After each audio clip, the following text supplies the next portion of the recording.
Bapak dia punya terkejut, bapak dia macam, no, tak boleh. Lepas tu bapak dia siap ugut dia, nak buang dia sebagai anak lah kan. Anak perempuan syarikat Samsung telah berkahwin dengan dia punya bodyguard sendiri. Mesti korang ingat ini akan jadi satu love story yang macam, so sweet macam tu kan. Tapi tidak ya kawan-kawan. Seperti yang kita tahu, Samsung adalah salah satu chaebol yang terbesar di Korea, okay? So diorang ni memang kaya raya sangat-sangat. Okay, selalunya kalau chaebol ni diorang akan kahwin sama-sama chaebol. Barulah diorang punya kekayaan tu makin bertambah dan bertambah dan bertambah. So Samsung ni dia ada 4 orang anak. Anak pertama dia lelaki, tapi anak lelaki dia ni ada isu tentang corruption. So anak dia sekarang dalam penjara lah. Anak kedua dia perempuan yang bernama Lee Bujin. Yang ketiga pun perempuan dan yang terakhir juga perempuan, okay? So hari ni kita nak cerita pasal Lee Bujin, the eldest daughter, anak perempuan sulung kepada Samsung ni lah. Yang menarik tentang keluarga Samsung ni, bapak dia tidak didik anak dia dengan kemewahan tau. Bapak dia memang besarkan anak-anak dia very low profile, okay? Diorang tidak akan expose diri diorang ataupun tak bagi tahu orang yang, oh aku anak Samsung, macam tak.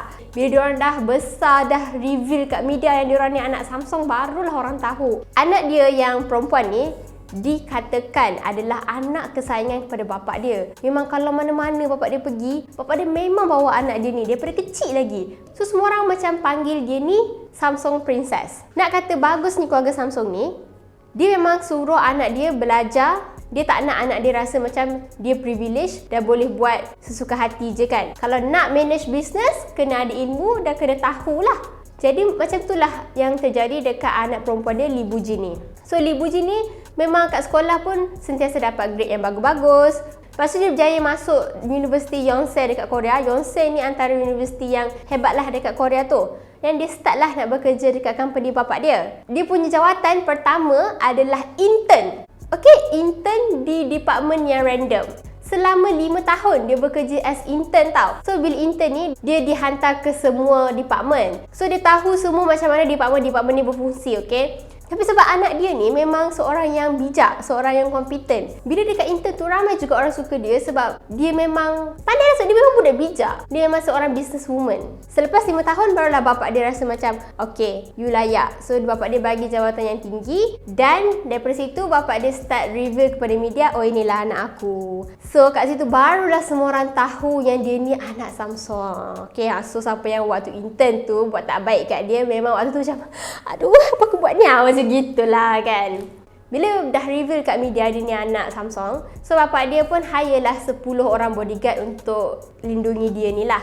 Lee Bujin ni dikatakan seorang perempuan yang sangat, macam ni kalau korang tengok cerita Korea kan, business woman yang very independent, yang very macam don't bother about anything, macam tu lah dia. So bila bapak dia hire bodyguard seramai 10 orang tu, dalam ramai bodyguard tu adalah seorang ni, nama dia Im Woo Jae. Dikatakan memang dalam kalangan bodyguard dia lain, dia ni paling senyap sekali. Dia tak banyak cakap, dia just ikut je, dia buat je kerja dia kan. Sebab dia macam awkward punya person, dia tak nak bercakap sangat dengan orang. So sebabkan benda tu lah, Bujin ni macam suka kat dia.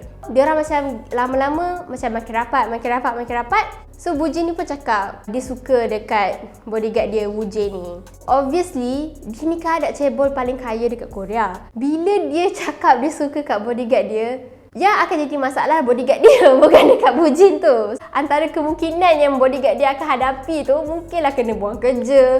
Lepas tu, bapak dia ni, bila anak dia dah umur dah sesuai untuk kahwin tu, bapak dia macam berusaha lah nak carikan dia calon suami. So bapak dia hantarlah dia ni pergi blind date semua. Tapi anak dia tak nak. Sampailah satu masa anak dia bagi tahu sebenarnya dia suka dekat bodyguard dia. Bapak dia punya terkejut, bapak dia macam, no, tak boleh. Lepas tu bapak dia siap ugut dia, nak buang dia sebagai anak lah kan. Anak dia cakap, tak kisah, kalau nak buang je lah. Sebab bapak dia pun tahu betapa anak dia ni hebat dan kompeten. So bapak dia yang akan rugi kalau bagi anak dia ni dekat syarikat-syarikat lain. Sebab memang syarikat-syarikat lain berebut nak anak dia ni. So anak dia bijak. Kiranya ugutan bapak dia tu tak berjaya lah. Lepas tu bapak dia pun macam, okey lah akur. Tapi nak tunggu bapak dia akur tu ambil masa 4 tahun jugalah. So bapak dia pun akur lah, okey lah anak dia nak dekat bodyguard ni, bagilah dia kahwin. So diorang pun akhirnya berkahwin. Bila diorang dah start kahwin, PR Samsung buat satu cerita lah, macam nak cakap Lee Boo-ji ni dengan Im Woo-jae ni berjumpa dekat event charity. Im Woo-jae ni macam staff Samsung, staff biasa, lepas tu join event charity. So diorang pun tersuka macam tu. Kiranya mesej dia sampai kat situ, walaupun dia ni tak kaya tapi dia punya big heart. Macam gitulah kan. Woo-jae ni pula, background dia memang seorang lelaki yang miskin. Family dia miskin, dia susah. Dia ada pendidikan setakat sekolah menengah saja. Even lepas habis high school pun dia struggle nak dapat kerja. So bila dia dah kahwin, bapak dia ni pun suruhlah menantu dia, Woo-jae ni, pergi sama belajar dekat US. Okay, bapak dia bayar supaya lelaki ni belajar, supaya dia sama taraf lah dengan anak dia kan. At least kalau you tak reti, at least you ada pendidikan macam tu. So lelaki ni pun pergilah.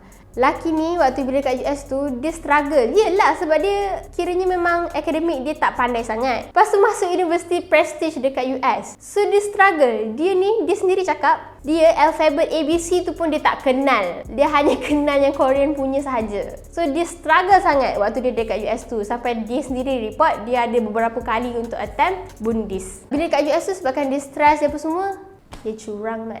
Dia curang dengan bini dia. Yelah, sebab dia stres, dia macam nak releasekan stres dia kan. Lepas tu dia berfafai, dia berpati lah. Dia kiranya dia tak buat pun apa yang sepatutnya dia buat, iaitu belajar. Bini dia pun macam, okay, mungkin lah lelaki ni tak sesuai belajar. Cuba tengok, dia boleh kot. Mungkin dia tak reti belajar tapi dia reti handle business. So dia pun bagilah jawatan Vice President dekat suami dia ni. Sebabkan dia kan memang tak pandai dalam urusan bisnes. So banyak keputusan yang dia buat mendatangkan kerugian kepada Samsung. Okay, banyak waktu Samsung banyak hilang sebabkan dia seorang. Lepas tu ramai juga eksekutif yang dekat Samsung yang memang dah lama hebat-hebat semua, secara berjemaah meletak jawatan. Dan dalam surat resign tu cakap yang masalah adalah menantu dia tu. Sampailah dia punya bapa, which owner Samsung tu terpaksa step in, cakap dekat eksekutif yang nak berhenti tu untuk tidak berhenti. Bila dia macam tu, dia pun berhenti lah kan. Bila berhenti tu dia makin stres, dia apa semua, dia start minum arak, dia kaki mabuk apa semua, dan dia start pukul isteri dia. Dia pukul Boo-ji ni waktu Boo-ji ni mengandung. Macam-macam lagi lah, bukan setakat pukul, curang, bati-bati semualah.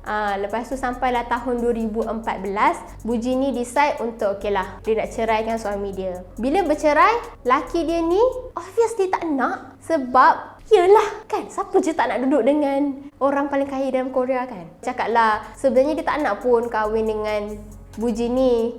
Cuma bapak Boo-ji ni yang paksa-paksa dia orang. Lepas tu dia tuntut dekat mahkamah sebanyak 1.1 bilion. Bila mahkamah tengok apa semua, oh tak boleh. So mahkamah hanya memutuskan yang dia perlu dibayar sebanyak 6 million. Tapi cerita ni tak habis kat situ je lah. Ingat ke bila dah settle bercerai tu okey lah kan. Im Woo-jae ni juga menyebarkan fitnah, cakap yang bini dia ni ambil dadah yang sangat kuat lah untuk dia tidur. Okay, lepas tu polis siasat, turn out tak pun. Yang melaporkan yang bini dia ni ambil dadah tu ada seorang jururawat ni. Rupa-rupanya jururawat ni telah dibayar oleh Woo-jae ni dengan duit yang 6 million dia dapat tadi tu. Pelik kan? Sepatutnya dia dapat 6 million tu, dia boleh teruskan kehidupan dia. 6 million tu banyak kot. So dia boleh lah buat apa-apa, tapi dia choose untuk tak buat macam tu. Dia still nak ganggu kehidupan bini dia tu lah. So macam itulah kisah kehidupan Princess Samsung. Sekarang ni dia seorang CEO dekat hotel terbesar lah kat Korea. Dia banyak tau, dia seorang businesswoman sangat berjaya. Even dalam masa rumah tangga dia tengah bergolak, dia kena pukul apa semua tu, banyak bisnes yang dia sendiri berjaya buat. Dalam masa dia perkahwinan tu, dia dinobatkan sebagai wanita terkaya di Korea. Maksudnya mental dia kuat lah. Even hidup dia tak bahagia, tapi dia still boleh manage dia punya bisnes.